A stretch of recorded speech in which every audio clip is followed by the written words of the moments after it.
ኢሳያስ በቆፈረው ጉድጓድ ገብቷል። ኢትዮጵያ ላይ እጠመጥመዋለሁ ያለው ገመድ ተፈቶ መሬት አልወደቀም።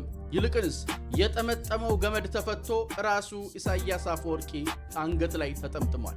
ሰሞኑ ስብሰባ ከተቀምጠው ሲወያዩ ድንገት ወረራ ቢመጣብን እኛን የሚከላከልልንና መንበራችንን የሚጠብቅ ሰራዊት የለንም። ስለዚህ ሱዳን ያለው አልቡርሃን ጋር ያለው ጦር ወደዚህ መመለስ አለበት። አሜሪካ የተኩስ አቁም ስምምነት አርጉ ስትል ሄሜቲ ተቀብሏል፣ አልቡርሃን አልተቀበለም። ይሄ አልቡርሃንን የአሜሪካ አይን ውስጥ አስገብቶታል።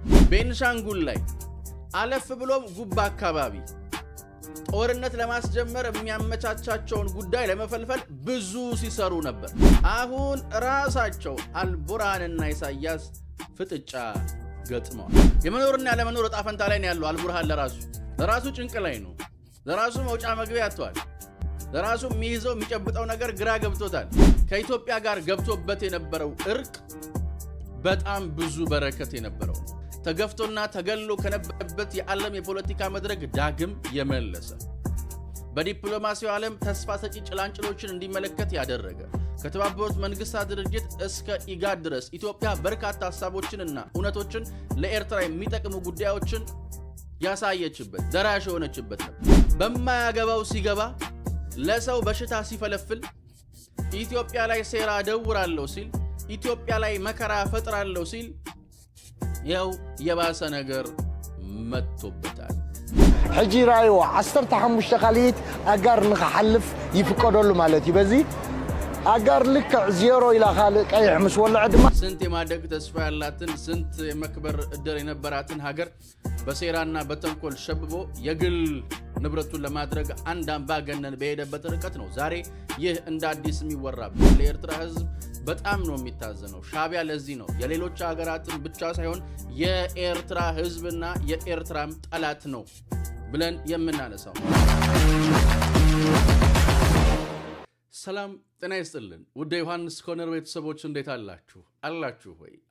አለን እኛ ዮሐንስ ኮርነር ዛሬም ሰዓትና ጊዜውን ጠብቆ ወደ እናንተ መድረሱን ጀምሯል። ዛሬም በቆይታችን አበይት ፖለቲካዊ ጉዳዮችን፣ አሁናዊ ክስተቶችን፣ ቀጠናዊ ሁነቶችን በራሳችን ቋንቋ በራሳችን መንገድ እንመለከታለን፣ እንፈትሻለን፣ እንበረብራለን። ዮሐንስ ኮርነርን ላይክ፣ ሼር፣ ሰብስክራይብ አድርጋችሁ ብትጀምሩ የበለጠ ተደራሽ እንድንሆን የበለጠ እንድንሰፋ የበለጠ እንድንበዛ ስለሚያግዘን እሱ እንድታደርጉልን ጠይቄ ነው የምጀምረው። ዛሬ በቆይታችን ኢሳያስ አፈወርቂ በጠመጠመው ገመድ ታንቋል፣ ለኢትዮጵያ በማሰው ጉድጓድ ገብቷል። ምንድን ነው ይህ ጉዳይ?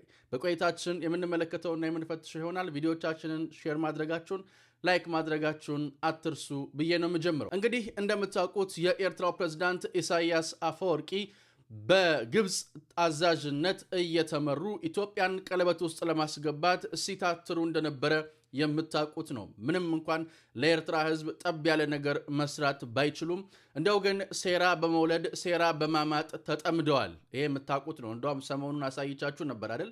እንደውም ደግመን እንየውስጥ ይዩት። ሕጂ ራዩ 15 ኻሊት አጋር ንኸሐልፍ ይፍቀደሉ ማለት ይበዚ አጋር ልክ ዜሮ ኢላ ኻል ቀይሕ ምስ ወልዕ ድማ አጋር ደው ክብል ማካይን ከሐልፈን ካብዚ ሕጊ ዝወፃይ ምክንያቱ አጋርና ሓለፈ ኸሎ መኪና እንተሓሊፉ ካሜራ ተሰቂሉ ስለ ዘሎ ብላዕሊ እቲ ካሜራ ይሕዘካ። ኣነ ከምዚ ኣይሓለፍኩን ከምዝባ መሓልባ ድበሃል ነገር የለን። ካሜራ ሒዛትካዩ ናይ ባሓቂ ማዕረኽ እንደይ ምዕባለ ኣታኣታቲና ኣለና። ኣነ በዛ ካሜራ ተገሪመ ዘለኹ ናይ ባሓቂ ኸ ጽቡቕ ንስጉም ከም ዘለና ናይ ኤርትራ ጽቡቕ ትደሊ ኩልኻ በዚ ጋጣሚ እዚ ክትሕበንን ክትሕጎስን ስለ ዝደለኹ የነዝ ያው ሰውየው የሚያመጡት ልማት ይሄ ነው። የመንገድ ላይ መብራት ምናምን ነው። የተደሳሰተ ደግሞ ያወራል። እንዳያችሁት የተደሳሰተ የመንገድ ላይ መብራት እንትን ብሏል። እዚህ ጋር እንትን ካላችሁ ያው እንደምታዩት ከተሻገርከ እንትን ይይዛል ምና ይላል።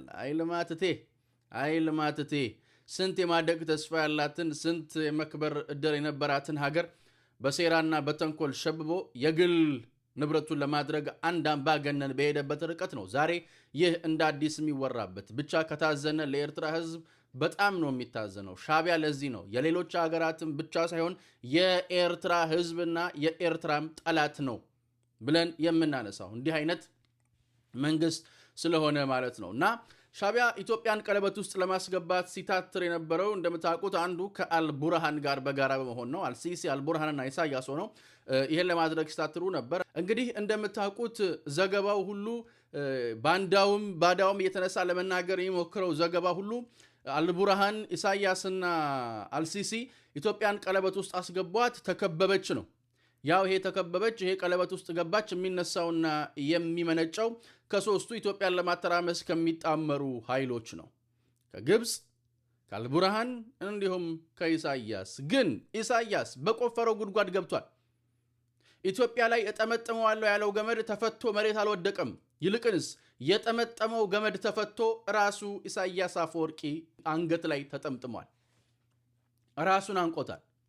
ታስታውሱ ከነበረ አልቡርሃን ትጥቁን፣ ጦር መሳሪያውን ምናምን ድሮኖቹን ምናምን ወደ ኤርትራ ያሸሻል።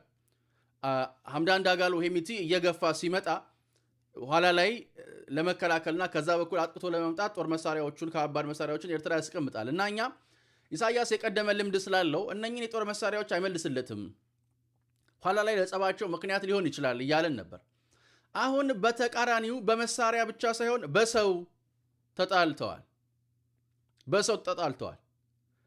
የኤርትራ ጀነራሎችና ፕሬዝዳንት ኢሳያስ አፈወርቂ ከሰሞኑ አንድ ግምገማ ማድረጋቸው ተሰምቷል። ይሄ ግምገማ ምንድን ነው? በጣም በርካታ ሰራዊት ኦልሞስት ከ17000 በላይ ሰራዊት የት ነው ያለው? ለአልቡርሃን ሰጥተው እየተዋጋ ነው። ከ17000 በላይ ሰራዊት ለአልቡርሃን ሰጥተው እየተዋጉላቸው ነው። አብረው ማለት ነው እየተዋጉ ነው። እና ሰሞኑ ስብሰባ ከተቀምጠው ሲወያዩ ድንገት ወረራ ቢመጣብን እኛን የሚከላከልልንና መንበራችንን የሚጠብቅ ሰራዊት የለንም። ስለዚህ ሱዳን ያለው አልቡርሃን ጋር ያለው ጦር ወደዚህ መመለስ አለበት የሚል ጥያቄ አንስተዋል። ይሄን ጥያቄ ያስነሳቸው ግን የሐምዳን ዳጋሎ ሄሚቲ እያጠቃና የገፋ መሄድ ብቻ አይደለም። አሜሪካ የተኩስ አቁም ስምምነት አርጉ ስትል ሄሚቲ ተቀብሏል፣ አልቡርሃን አልተቀበለም። ይሄ አልቡርሃንን የአሜሪካ አይን ውስጥ አስገብቶታል። እናም አብረን ከምናልቅ ከኑግ ጋር የተገኘች ሰሊጥ አብረሽ ተወቀጭ ከሚሆንብን በሚልም ይመስላል እየተሯሯጡ ያሉት ሰራዊታችንን መልስልን። ግን ደግሞ የሐምዳን ዳጋሎ ሄሚቲ ጦር በጣም እየገፋ ነው። ከማለቃችን በፊት ይውጡልን ነው። እነሱ ይህን ጥያቄ ቢጠይቁም ይህን ጥያቄ ቢያነሱም ከአልቡርሃን ግን ምላሹ የጠበቁት አልሆነም። እችን ምላሽ ከማግኘታቸው በፊት ምላሹን ከመናገሬ በፊት ግን አስቀድመው የማሱትን ጉድጓድ እናስታውስ።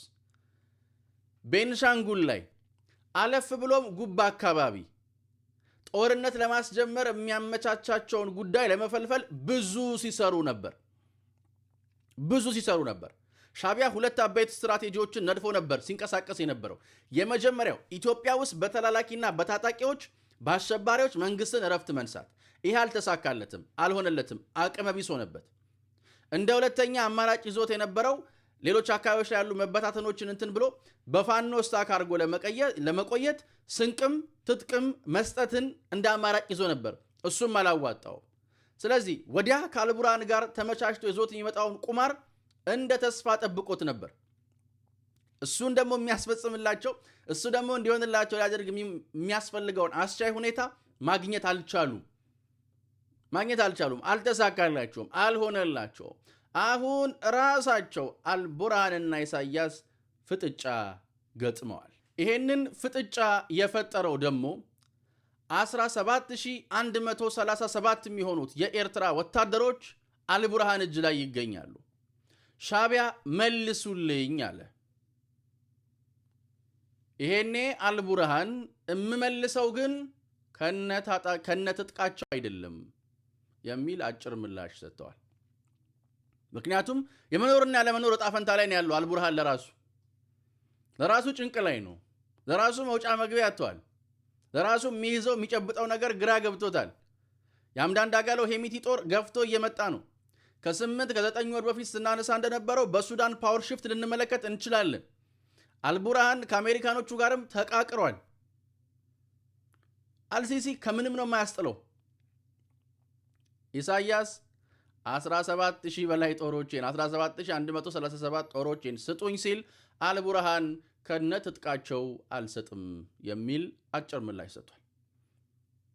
ትጥቃቸውን ጥለው ይሄዱ መመለሱም አንድ ነገር ነው በነገራችን ላይ ዞሮ ዞሮ ይመጣል የሚባለው ነገር እንደዚህ ነው ኢሳያስ አሰልጥን የተባላቸውን ወታደሮች ሲክድ ነበር የሰነበተው ምን ያህል ሰውየው ግን ጦርነት እንደሚወድ ምን ያህል ግን በችግር ውስጥ እየተሳተፈ እንትን እንደሚል ምን ያህል ግን ከህወሓት ጋር እንደሚመሳሰል ይዩት ህወሓትም አርሚ ምናምን ሱዳን አስቀምጣ ነው እንደዚህ አይነት ችግር ውስጥ እየከተተች ያለችው የዳጋለው ጦር በጣም እየገፋ ነው እየመጣ ነው አሁን ከማለቃቸው በፊት ሊያስመልጡ ነው እምቢ ተብለዋል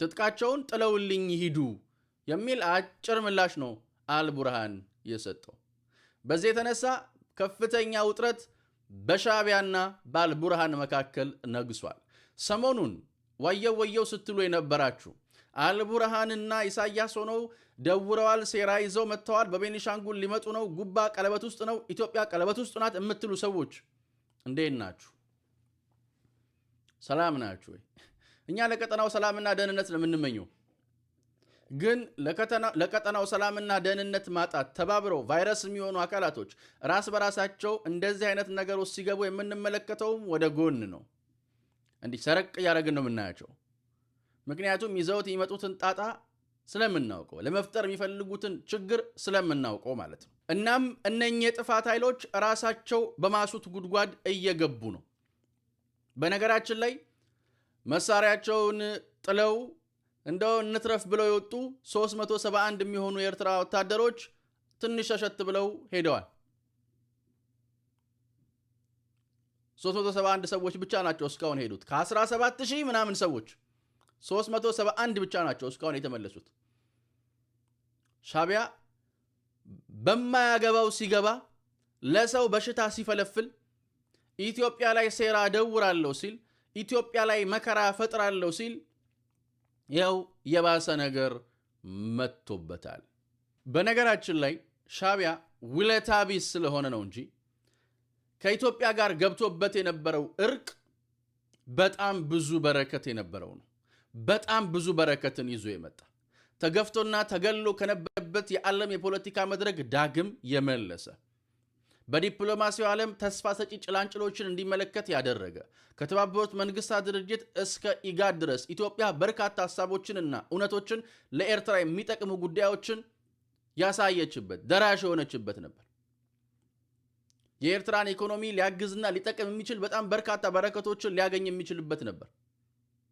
የዶክተር አብይ አህመድ አሊ አስተዳደር የኢትዮጵያ መንግስት ለሻዕቢያ ለኢትዮጵያና ለኤርትራ ህዝብ አብሮ መኖር መሰረት የሚሆኑ በጣም ብዙ ጠቃሚ ስራዎችን ሰርቶ ነበር ግን ሻዕቢያ ክፋት ጥላቻ በደለኝነትና አምባገነንነቱን መጣል ስላልታለ በጥቃቅን ማለት በሁሉም የኢትዮጵያ ጉዳይ ላይ ካልወሰንኩ የሚል አባዜ ሲይዘው እንዲህ አይነት ሴራ ውስጥ እንዲዘፈቅ በር ከፍቶለታል ፕሪቶሪያም ምንም ላይም ወሳኝነትን ካልሰጠው የሚል አባዜው እንግዲህ ፕሪቶሪያ ለምን ተፈረመ ብሎ ነው ኢትዮጵያን ያኮረፈው ዛሬ ይሄ ሁሉ አደጋ መጥቶበታል ሴራ ስለሚደውር ተንኮል ስለሚሸርብ ውለታ የተሰራችለትን ሀገር ስለሚገፋ ውለታ የሰራችለት ሀገር ላይ እንዲህ አይነት ተንኮሎችን ስለሚያስብ ደግሞ ነገሮቹ አይቃኑም አይሰምሩም አይቃኑም በቃ አይሆኑም እያየን ያለ ነው እሱን ነው ወዲያ ቢሄድ ይከሽፍበታል ወዲህ ቢመጣ ይከሽፍበታል እዚያ ቢረቅጥ ይከሽፍበታል መሃል ቢረቅጥ ይከሽፍበታል ዳር ቢቆም ይከሽፍበታል በቃ መክሸፍ እንደ ሻዕቢያ መክሰር እንደ ሻዕቢያ መውደቅ እንደ ሻዕቢያ የሚያስብል ጉዳይ ነው በየቀኑ ይወድቃል በየቀኑ ይከሽፋል በየቀኑ ይቀላል እና ያንዳንዱን ነገሩን ስናየው ሻዕቢያ ብዙም እንትን የለውም እና አሁንም ከወደ ሱዳንም ራሱ ለኢትዮጵያ በማሰው ጉድጓድ ገብቷል ራሱ በጠመጠመው ገመድ ታንቋል ራሱ በሰራው እንትን ገደል ገብቷል በቀጣይ የአልቡርሃንና የኢሳያስ አፈወርቂ እጣ ፈንታ ምን ይሆናል አብረን የምናየው ነው እኛ ግን እነዚህ ጋንግሪኖች ተውት ቀጠናው ሰላም ይሁን ተውን ነው ማለት ምክንያቱም እነሱ በሚያመጡት ችግር በሚያመጡት ጣጣ ነው ስንት ስቃይና እንትን እየታየ ያለው ኢትዮጵያ ከፍታዋን ጠብቃ የኔ ሀገር ከፍታዋን ጠብቃ እየቀጠለች ነው እዚህም እዛም ሳትል ሐቋንና እውነቷን እንደያዘች እንደጸናች እንደ ኮንክሪት የጸና እውነቷን ይዛ የሚያቆማት ሐቋን ይዛ እየቀጠለች ነው የኔ ሀገር ደግሞም ትቀጥላለች ነው የምንለው ይበንዲ እንዳለ ሁለተኛውና ሌላው ጉዳያችን በትላንትና ሁለት ሀገራዊ ምክክር ኮሚሽኑ ከትግራይ ፓርቲዎች ጋር ውይይት አድርጓል። ይሄ በጣም ጥሩና በጎ ተስፋ ሰጪ ጉዳይ ነው። የትግራይ ፓርቲዎችም ከሀገራዊ ምክክር ኮሚሽኑ ጋር መነጋገራቸው በጣም ጥሩ ነገር ነው። ይሄ ብቻም ሳይሆን ትላንትና በላይቫችን ማንስቼ እንደነበረው ጀነራል ሳሞራ የኑስ ቁርጡን አሳውቀዋል። የጊዜያዊ አስተዳደሩ ይበቃዋል። ከዚህ በኋላ ጊዜያዊ አስተዳደር የሚባል ነገር መቀጠል የለበትም። በምርጫ የተመረጠ አስተዳደር በትግራይ መመልከት አለብን።